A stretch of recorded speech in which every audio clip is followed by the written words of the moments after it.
သွေးခဲတာကိုကာကွယ်ပေးတဲ့ anticoagulant ဆေးတွေအကြောင်းကိုကြားဘူးကြမှာပါဒီနေ့မှာတော့ဆေးရုံတွေမှာအသုံးများတဲ့ unfractionated heparin နဲ့ low molecular weight heparin ဒီဆေးနှမျိုးရဲ့ကွာခြားချက်တွေကိုပြောပြပေးသွားမှာဖြစ်ပါတယ်ပထမဆုံးတစ်ခုကတော့ unfractionated heparin မှာ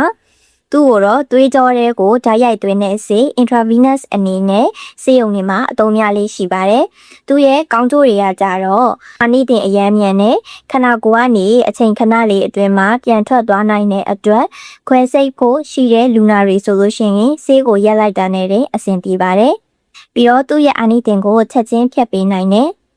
protamine စာပိတ်ခေဆေး antidote လည်းရှိပါတယ်။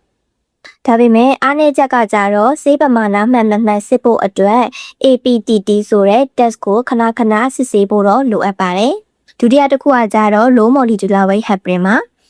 ဥပမာအနေနဲ့ပြောရရင်တော့ enoxaparin လိုဆေးမျိုးကတော့ low molecular weight heparin ဖြစ်ပါတယ်။သူကကြတော့ဒီအရေပြားအောက်ကိုထိုးရတာပါ subcutaneous အနေနဲ့အသုံးများပါတယ်။သူ့ရဲ့အားသာချက်ကတော့အများကြီးပို့ပြီးတော့အဆင်ပြေပါတယ်။ဆေးအာနိသင်ကကြိုတင်ခံမှန်းရလွယ်ကူတဲ့အတွက်ဒီ unfractionated heparin လိုမျိုးသွေးခဏစစ်နေစရာမလိုပါဘူး။တစ်နေ့တစ်ကြိမ်ဒါမှမဟုတ်နှစ်ကြိမ်ထိုးရုံနဲ့လုံလောက်ပါတယ်။ဒါပေမဲ့သူကခန္ဓာကိုယ်ထဲမှာအချိန်ကြာနေပြီးတော့ကြောက်ကက်ကနေဆွန့်ထုတ်ပြတဲ့အတွက်ကြောက်ကက်မကောင်းတဲ့လူနာတွေမှာထိုးမယ်ဆိုရင်တော့သတိထားပေးဖို့လိုအပ်ပါတယ်။ပြောသူက unfractionated heparin လိုမျိုးဖြည့်ဆေးအပြည့်အဝမရှိပါဘူး။အလွယ်မှတ်ရမယ်ဆိုရင်တော့ unfractionated heparin ကြတော့အရေးပေါ်အခြေအနေခွဲစိတ်ဖို့ရှိတဲ့လူနာနဲ့ကြောက်ကက်မကောင်းတဲ့လူနာတွေမှာပို့ပြီးတော့အသုံးဝင်ပါတယ်။ low molecular weight heparin ကကြတော့တည်ငြိမ်တဲ့လူနာတွေကိုဝင်ဆောင်နေနဲ့အိမ်မှာတင်ဆေးထိုးဖို့လိုအပ်တဲ့သူတွေမှာပို့ပြီးတော့အသုံးဝင်ပါတယ်။ဒီဗီဒီယိုလေးကနေ heparin နှမျိုးရဲ့ကွာခြားချက်လေးကို